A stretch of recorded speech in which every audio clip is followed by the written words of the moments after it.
আসসালামু আলাইকুম। আপনারা সবাই দেখতেছেন এটা হচ্ছে নোয়াখালী দ্বীপ উপজেলা হাতিয়া নলছিড়া ঘাটের বর্তমান পরিস্থিতি খুবই ভয়াবহ। নলছিড়া ঘাটে প্রায় নদীর সংলগ্ন যে সকল দোকানপাট ছিল, একটা দোকানপাটেরও হচ্ছে কি কোনো মালামাল নাই।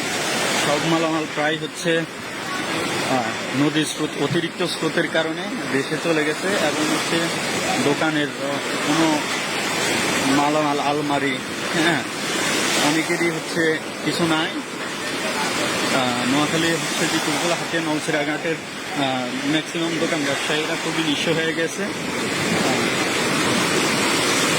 কি বড় বড় স্রোত আসতেছে, এখনো নদীর হচ্ছে কন্ডিশন খুবই খারাপ